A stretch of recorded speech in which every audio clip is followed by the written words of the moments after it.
Bonjour à tous, ici Hall. Aujourd'hui on se retrouve pour le deuxième épisode de Northgard et je vais vous présenter aujourd'hui le clan de la chèvre.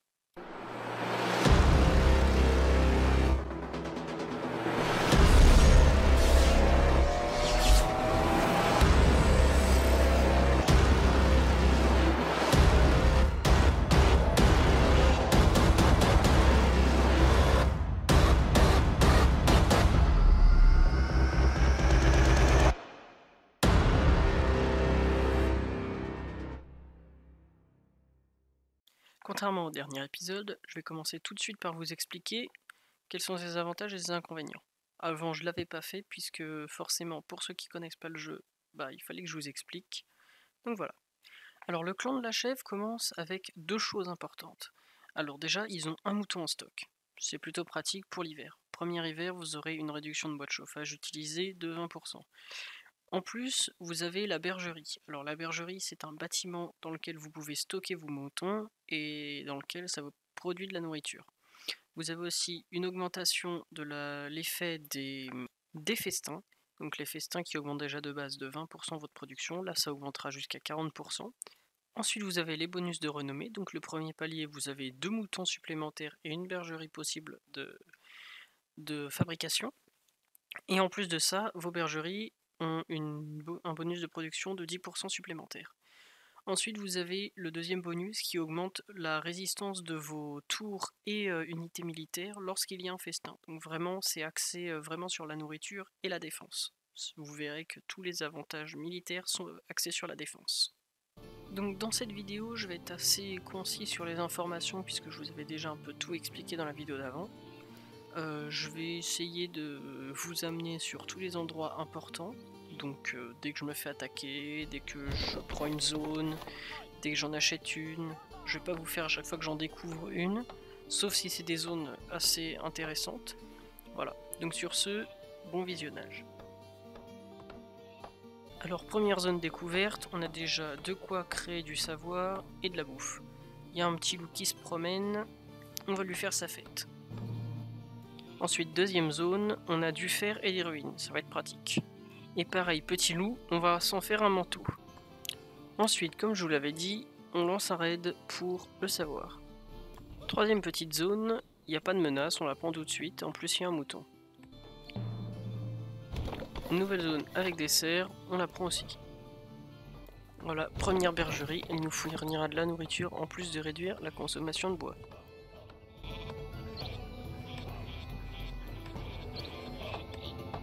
Alors voilà, nouvelle zone et également on upgrade le bois avant. Alors comme vous voyez, tanière de loup, on va s'en faire des manteaux. Ensuite cabane de pêcheurs. On embraye sur le camp de chasse qui sera pratique juste avant l'hiver. Comme on le voit, petit camp de kobold et attaque du manteau. Ouais, ils sont encore vivants ces salauds.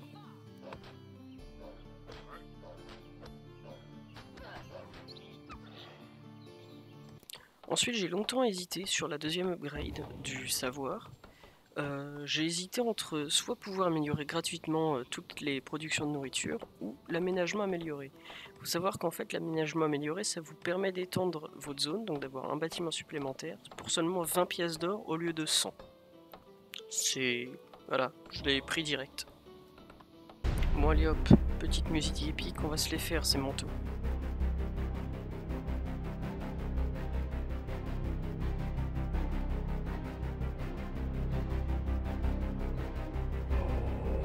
Bon, une fois qu'on a colonisé la zone, on rajoute un champ.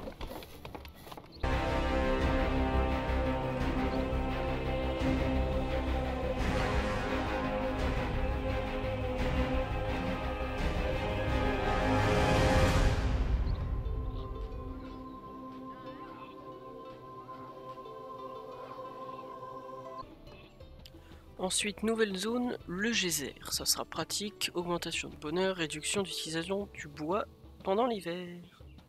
Également, nouveau bâtiment qu'on va aller chercher bien plus tard, qui permettra une fois que nous aurons fini d'obtenir le savoir de ce bâtiment, on obtiendra des guerriers fantômes.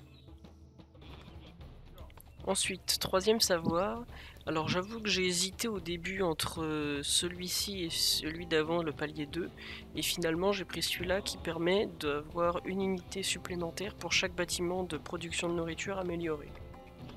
Ensuite, petit tremblement de terre, maintenant. En fait, c'est que le début des emmerdes, vous allez bien rire. Alors également, j'ai envoyé un éclaireur explorer la ruine. Vous allez voir rapidement ce que j'ai gagné, et alors je l'ai gagné juste avant l'hiver. C'est de l'or et du savoir. Voilà, on le voit en haut à gauche. Ensuite, amélioration, le quatrième qui était de circonstance, j'ai pris foyer. Réduction de 50% d'utilisation du bois de chauffage et de 20% la pénalité de nourriture pendant l'hiver.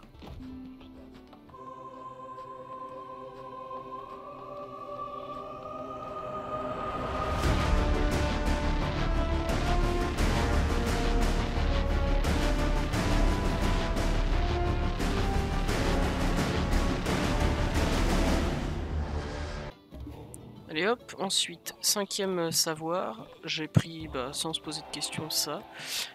Évidemment, j'ai le titre Tan en même temps, j'ai tout en même temps, donc ça c'est cool.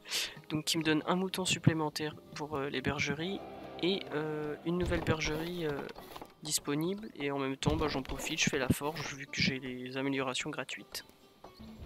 J'en profite également, alors je me prends l'attaque de rat, bon voilà. Et j'ai surtout fait l'amélioration gratuite de toutes mes productions de nourriture. Ce sera très utile pour la suite, vu que je reçois des avantages non négligeables grâce à tout ce qui est nourriture.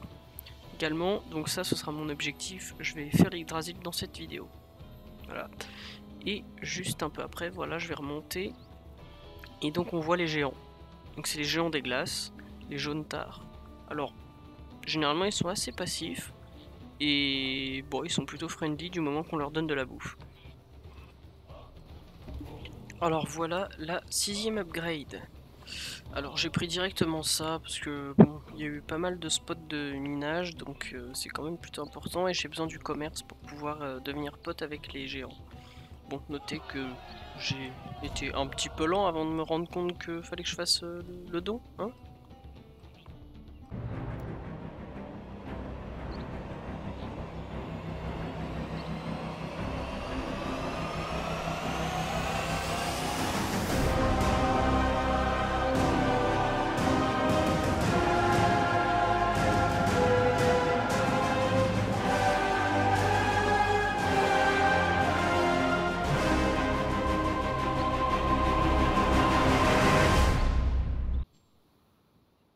Bon allez, on repasse dans une ambiance plus posée pour vous montrer cette petite zone où il y a du poisson, un champ, donc ce sera une zone extrêmement intéressante en termes de nourriture. Je vais aller la prendre parce que voilà, c'est juste insane. Pour l'hiver c'est génial, pour l'été c'est génial, pour toutes les saisons en fait. Donc voilà, je vais mettre un gros pôle de nourriture à cet endroit-là. Alors cette fois-ci on va assister à un petit combat. Alors je vais pas mettre de musique parce qu'on voit pas très bien le combat, mais en gros je vais m'affronter à un ours. Alors les ours, je vous avais montré un peu tous les mobs la dernière fois dans l'autre vidéo. Il y a les loups qui sont pas terribles, on a les drogres qui généralement sont très nombreux, mais on a les ours. Les ours sont assez violents, ils sont très résistants, ils font pas mal de dégâts, donc faut faire attention à pas y aller avec n'importe quoi. Et surtout, on va voir un petit truc. Voilà. Alors, normalement, il faut partir sur défensif. Moi, j'ai fait une connerie parce que j'ai mis un petit moment avant de me décider. En fait, j'avais hésité entre le tacticien et le gardien. Et je vous conseille très vivement de partir plutôt sur gardien, car en fait, dans les talents de ce clan, vous avez justement des bonus qui vous permettent d'avoir des avantages lorsque vous êtes défensif.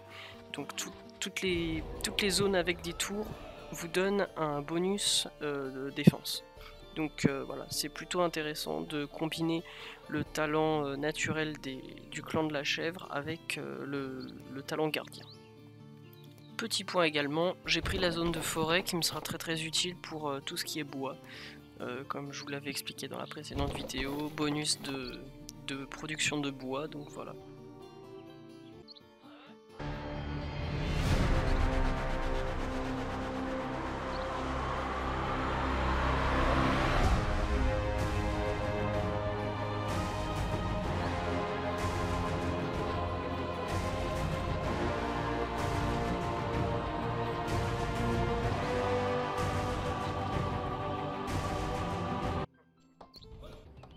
Du coup, petit bond en savoir, alors j'ai déjà pris la route commerciale, je vais partir sur la menuiserie avancée qui me réduit l'utilisation de mes ressources de 20% pour toute amélioration. Petit combat en accéléré, comme ces 4 loups, c'est voilà, c'est juste pour récupérer la zone. Alors maintenant, deux choses. Première chose, donc le savoir que j'ai récupéré, donc je vais partir sur le savoir qui est juste en dessous. Et également, comme vous voyez, le cimetière est en train d'être en mode savoir. C'est-à-dire qu'en fait, je suis en train de faire la recherche de la technologie qui est cachée en dessous. Une fois que j'arriverai à 100%, je vais débloquer les fantômes. Également, une fois que j'aurai débloqué les fantômes, ça me servira de cromlech. Donc en gros, je vais gagner du savoir au fur et à mesure et c'est tout. Voilà, ça me fait office de pierre de savoir. Étant donné qu'il y a beaucoup de combats dans cette vidéo, je vous ai épargné le combat contre les 6 loups. En revanche, regardez, un kraken a fait quelques dégâts. Notez également que lorsque je vais obtenir les guerriers fantômes, voilà, j'ai moins 10 de bonheur. Donc en fait, il faut surtout pas qu'ils restent chez nous. Il faut qu'ils attaquent quelqu'un d'autre. Donc j'ai pas trouvé comment on faisait pour les envoyer chez des voisins, mais je m'en suis servi pour acquérir une zone non loin. Bon, alors pendant que j'étais tranquillement en train de regarder, regardez qui est venu nous rendre visite. Oui, j'avais bien dit, normalement ils sont friendly. Normalement. Je vous laisse admirer les dégâts.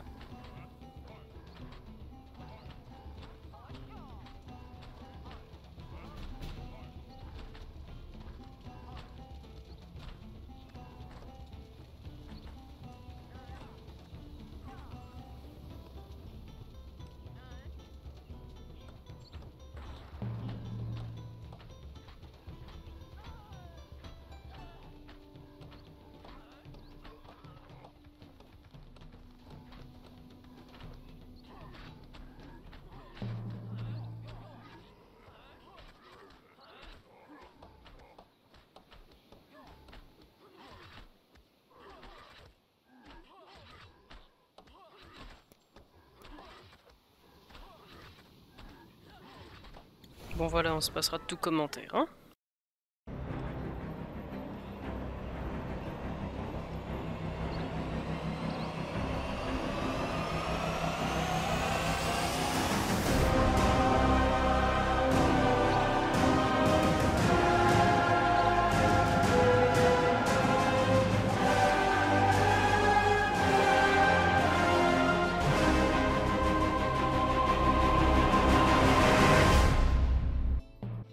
Ensuite, énième upgrade du savoir. Alors, faut savoir qu'au début j'ai hésité, mais finalement j'ai pris l'option défensive au vu des géants qui m'ont attaqué. Je me suis dit, on sait jamais, ils vont peut-être me réattaquer.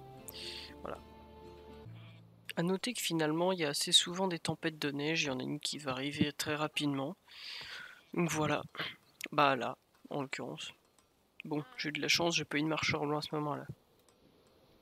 Bon, je me fais encore attaquer par des loups, bon, sans plus quoi.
dernière petite chose, vous voyez la petite relique là, juste à gauche du camp. Bon, alors comment on l'a fait?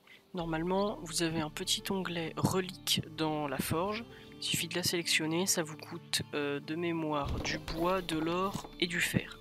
Généralement, c'est à peu près 15 de fer. Il faut savoir que vous avez la relique unique de votre clan, plus plusieurs reliques que vous avez pour tout le monde. Faut savoir que vous ne pouvez faire qu'une seule relique par clan, donc veuillez faire attention à bien choisir la relique que vous souhaitez.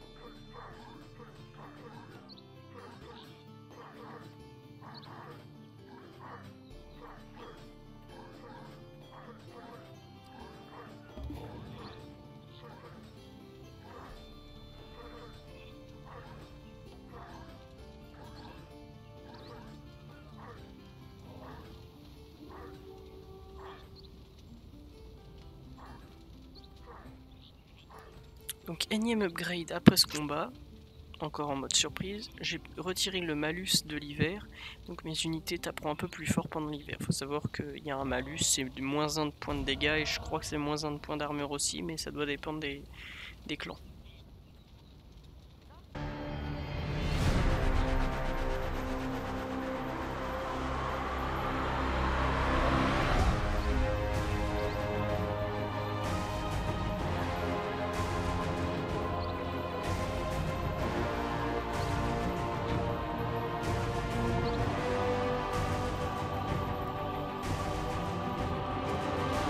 Je coupe court à la musique. En fait, alors, il y a plusieurs systèmes de map. J'avais oublié ce détail. Encore une attaque. Je vais parler pendant cette attaque, je vous laisse admirer le spectacle. En fait, quand c'est l'Yggdrasil, vous devez récupérer la zone, donc ça coûte 1500 de nourriture, et ensuite vous pourrez, vous devez attendre 8 mois et la protéger. Quand c'est le Helheim, c'est l'inverse, c'est-à-dire que ça coûte pas grand-chose, mais par contre il faut la défendre, et défendre avec nos troupes la zone. Donc vous pouvez mettre des tours, vous pouvez mettre des constructions dedans, mais vraiment en fait, vous allez recevoir des vagues de Valkyries corrompues, et il faudra résister à cette attaque. Voilà. Bon, je vous laisse admirer la fin du carnage.